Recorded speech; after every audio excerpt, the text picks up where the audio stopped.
want you to make Mario with guns. The port of 1942 did not go well, and Commando certainly isn't much better. Super Mario is what's making money right now, and we need money. So take Super Mario and add guns now. We're already mass producing, so we need this finished today. Hey, Coach.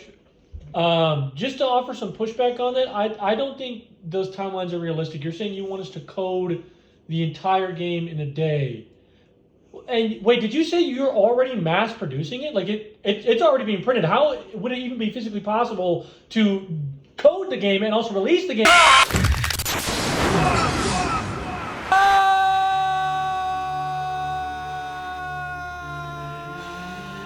President Capcom? We're on the top floor. He's not gonna land for like 38 years. 37 years, 10 months, and 9 days. And all the more reason we need to hurry.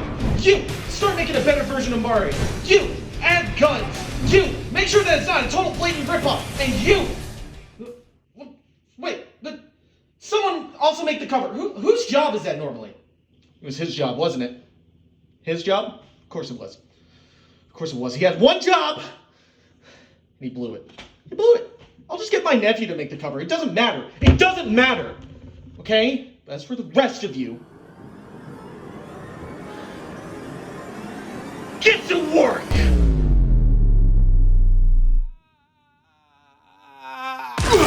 Whoa, what? Are you okay? Where did you come from? Don't worry. This will all make sense in a few videos. Alright, well, today we're going to be reviewing Mega Man 1. Mega Man 1 is the first Mega Man game ever invented, and it was officially released on both the Famicom and the NES on December 17th of 1987. Now, most Mega Man fans will tell you that this game is just the worst one in the series, and you should just start with Mega Man 2. But I actually love Mega Man 1, and I think it is an objectively amazing game. What? It's really good! I know the cover to this game is ridiculous. I mean, look at this guy. I know the scripture says, "Judge not lest ye be judged," but by Jovi, this cover is horrific. I don't know what happened to cause this. I guess Capcom Towers were in a time scramble, but this has nothing to do with the actual game. Now, it is true that this game has a little bit of jank, as do all games from this era of the NES, but if you compare Mega Man 1 to any other NES game from this time, you'd realize how well made and smooth of a game it really is. So let's do that and start by focusing on the physics. Mega Man 1 feels incredibly smooth to control and sets a high bar that the rest of the series only improved on. Most NES games have horrible jumping mechanics, or you slide around all over the place when you try to stop. Take Super Mario Bros. For example. This is literally the standard for platforming games of this era, but every level feels like you're running on ice. And while it's true there's no sprint button in Mega Man 1 that would justify momentum to this extent, I personally think Mega Man 1 feels much better to control. So you're saying Mega Man 1 is better than Super Mario?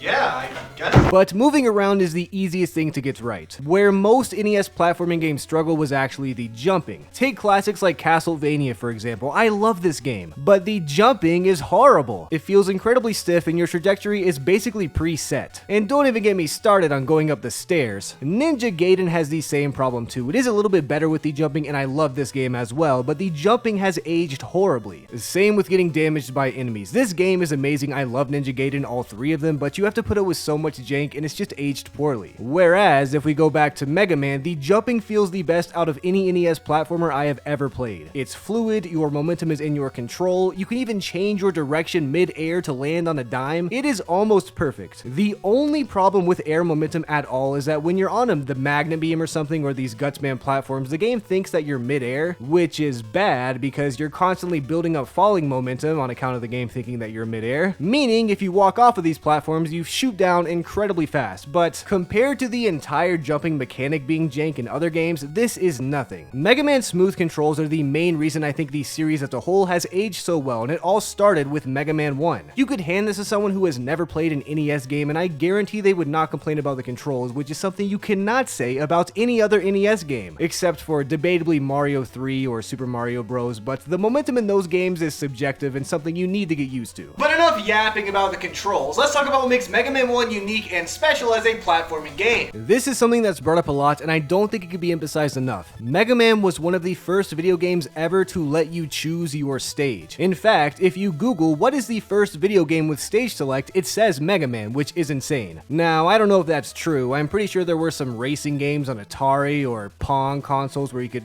technically pick a stage, but it wasn't the same at all. On Pong, it would just change the colors and, you had to pay $100 extra for colored Pong. That doesn't count, right? Surely that doesn't count. But being able to choose whatever stages you want in whatever order you want in Mega Man was not only innovative, but also genius for several reasons. First of all, we all know about how Mega Man also introduced bosses giving you their weapons when you kill them, which is amazing. And we also know that these bosses are weak to each other's weapons, which is also amazing. For example, scissors beats electricity, just like in real life. See, let me demonstrate for you guys just real quick.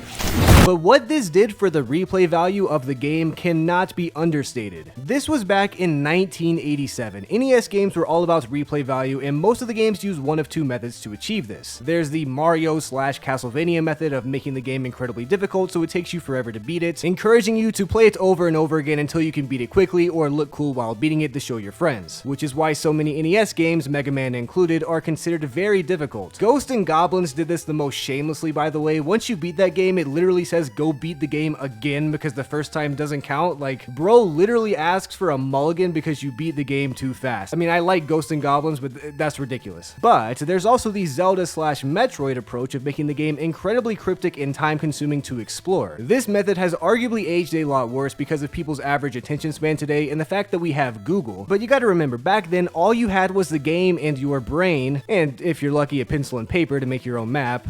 Or Nintendo Power, but that's pay to win. I actually do like this method most of the time. I really enjoy Zelda 1 and Metroid 1, but even I cannot deny that objectively they have not aged great despite the fact that I still love them. Zelda 1? I know that game. I played that game before. What's going on with Quest 2? Why did they move all the dungeon entrances into random spots so that you had to go burn down a random tree? Find the tree! Find the tree! Get into the dungeon! Everything's different! Oh, so clever! Don't you start!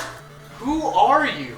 Anyway, with those being the main two methods of replayability, Mega Man borrowed from the Mario/Castlevania method by making the game hard for sure, but adding the ability to play the stages in whatever order you want to increases the replayability tenfold, or maybe sixfold since there are 6 stages to choose from. I don't know what a fold is if I'm being honest. Either way, the replayability is instantly much higher than every other NES game, and to make it even better, we have some hints of the Zelda/Metroid replayability method by having the bosses give you their weapons, which beat the other bosses. And this game doesn't tell you who beats who, so you have to figure that out by yourself, which is similar to exploring. I mean, it's not exactly the same as Zelda or Metroid, but that's why I said it had hints of that type of replayability. You get what I'm saying. This game is incredibly replayable, incredibly fun because of its smooth controls, and it even has good graphics, which I know is silly to say for an NES game, but look at this. You know where Mega Man is, you know what the floor is and what the background is, you know what the enemies are and what's not an enemy. This is the bare minimum nowadays, but don't forget, this is 1987. The majority of games did not hit every single one of these luxuries, so Mega Man 1 is batting 1000 on all requirements for a good NES game, all while innovating at the same time. Also, it's Mario with a gun. I mean, Mario was already fun with its flaws, but giving you a gun just automatically makes it more fun, which other NES games certainly understood. You know, like Contra and the other NES games. But Mega Man's gun is special, since at any point once you unlock a weapon, you can use it whenever you want to. First there was the stage select, and now there is the weapon select. Mega Man is going crazy. Most NES games that had different weapons made you stick with whatever you picked up on the ground until you found something else. Like again, in Contra for example, it's a great game and I love it, but once you get the S, you don't really want to pick up anything else. So when a weapon drops, you actively have to avoid it, and that's not fun. So with Mega Man's pause menu letting you choose a weapon, that's just nice. Plus, with the rock, paper, scissors effect on the bosses with the weapons, that adds yet another fold to this game, I think, because I don't know what a fold... Wait a minute, is that why he's called Rockman in Japan? Part of the beauty of having all of these choices, though, is that you don't have to think about them at all. You don't have to use any of the weapons, well, except for that one time in Wily's Castle, but we'll talk about that later. But you certainly don't have to worry about the stage select order. Sure, it might be harder some ways than others, but figuring that out is part of the fun. If you just Google the best boss order, this game is going to be incredibly easy, which you are free to do if you want to, but I think playing in whatever order you feel like is part of the fun, even if it makes it more difficult. Look at TizziQ, for example. He's my friend, and I made him play Mega Man 1 without knowing anything about it for a video a while back. He was pretty bad at Mega Man and only made it to a singular boss, but that boss was Fireman. That's not the boss who's normally suggested to be beaten first. Everyone is different, and TizziQ finding his own boss order was fun to watch as a veteran Mega Man player. Sure, this does go to show that Mega Man is incredibly difficult, but again, I'll elaborate on its difficulty more towards the end of the video. For now, I want to talk about the general game design and the Wily Castle. Like I said earlier, we have 6 stages to choose from in any order, but afterwards we have 4 stages that we have to play last and in a set order. This is not because the developers are lazy, this is actually very good game design. These levels are more difficult because the game knows you've already beaten the first 6 levels and have all of their weapons to use at your disposal, so the game design can take full advantage of that. There's actually a secret weapon in this game called the Magnet Beam. You get this in Elect Man stage by using Gutsman's power or revisiting it with Elect Man's own power or breaking the game, but No. This isn't how you're supposed to play the game. this weapon allows you to basically act like Frozone from The Incredibles and run across some homemade flooring mid-air. This is incredibly convenient in the first 6 stages and sometimes makes the level design trivial. But by the time you get to the Wily Castle, the game wants to make sure you know about that weapon. So in the first stage, you run into this room. You cannot progress any further without having the secret weapon and passing this invisible tutorial. There is a nice hole for you right there, you know, if you need to game over because you don't have the weapon or you ran out of ammo or something. So that's nice of the game to give you a nice little hole to fall in and die. And I can see how it's frustrating for new players who got to this point in the game and did not have the Magnet Beam and just ended up being confused. But by this point, you do have all the information to know that you can get the Magnet Beam and you should be able to put 2 and 2 together and use it right here. Because you have to pass this room in Elect Man stage to beat it, so you have seen the Magnet Beam by this point. And you've seen that it was behind these weird bricks even if you don't know what it does. And guess how the first Wily stage starts? You have to break these weird bricks. So now you definitely know how you can get past them if you didn't know before. Meaning, you passed another invisible tutorial that basically says, hey, I hope you don't forget about that weird thing in Elect Man stage because,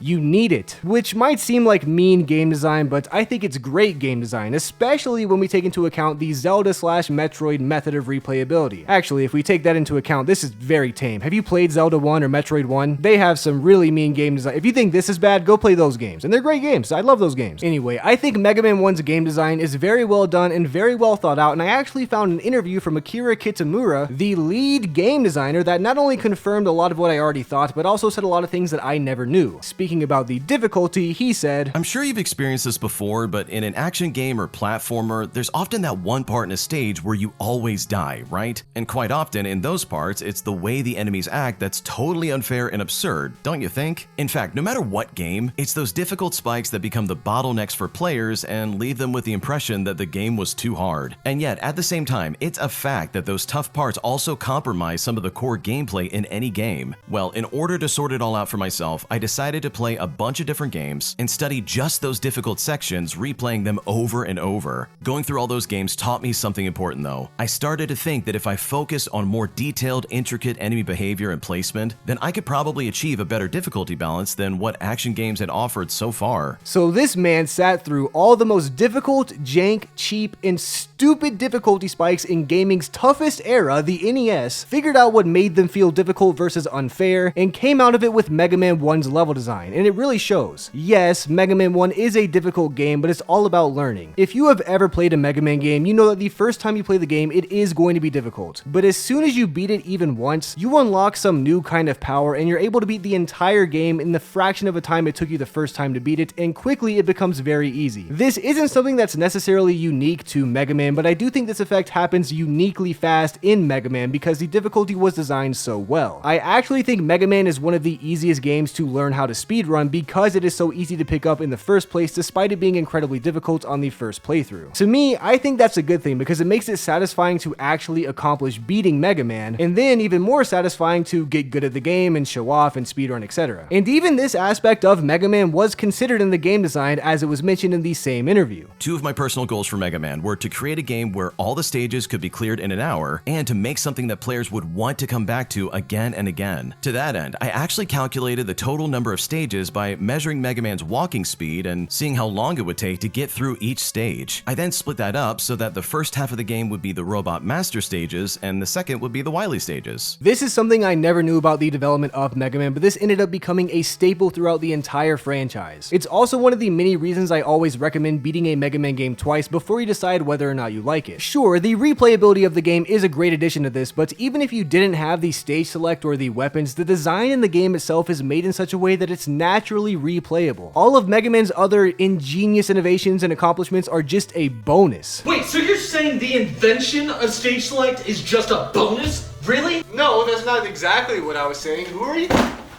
So Mega Man has amazing controls, amazing level design, unheard of replayability, good graphics, a fun concept. Is it missing anything at all? Music! Nope, even the music is amazing. In fact, it is famously good. Mega Man may be known more for its great music than anything else, even inventing stage select. Wait, is that why it's called Rockman in Japan? Mega Man 1 is just an amazing game all around. All of these stages are incredibly fun, and despite what people say, it has aged perfectly, especially for an NES game. It is true that the later entries in the Mega Man series improved on some of these aspects, which I will cover in future videos, but Mega Man 1 is not the worst mainline Mega Man game, and I'm tired of people saying it is. Mega Man 1 is super fun. It has great levels, some of the most iconic bosses in the entire franchise, and it set the bar for the rest of the series. Yes, there are slight bits of jank here and there, like the momentum building up with falling, and some of the enemies show up in these, clusters, which can feel unfair if you aren't ready for it, but that is literally it. This game has very minimal flaws, and if you're able to push through the difficulty curve and beat the game yourself, you will appreciate how great Mega Man 1 is. Plus, on top of all the other aspects of replayability, there are a ton of really fun glitches that you can learn. I don't mean like Ubisoft stupid glitches, I mean like well, this kind of looks like an Ubisoft glitch, but there's more to it, trust me. The most famous glitch, of course, is the overpowered select button glitch. This kind of takes some of the fun out of the game if you spam it, but it's completely optional, so if anything, it's a nice quality of life glitch that you can use at your own accord. But that's not the only glitch in this game. You can glitch into the wall right here and get the Magna Beam without having to revisit a Lek-Man stage or complete Gutsmans in the first place. You could do my favorite glitch by screen wrapping ladders when they're on the top and bottom of the screen, and there are tons of clips and zips that are all fun to learn and add to the overall experience of this game. But I am a huge fan of glitches like this, especially when you have to purposefully set them up, so maybe I'm biased, but either way, to me this is just an extra bonus to the game, which makes it even more fun on top of all the amazing aspects Mega Man 1 already has. So overall, I'd say Mega Man 1 is a 10 out of 10 NES game, a 9 out of 10 platforming game, and an 8 out of 10 Mega Man, or an 8.5 out of 10 Mega Man game, but it's a 10 out of 10 game for speed. Make up your mind!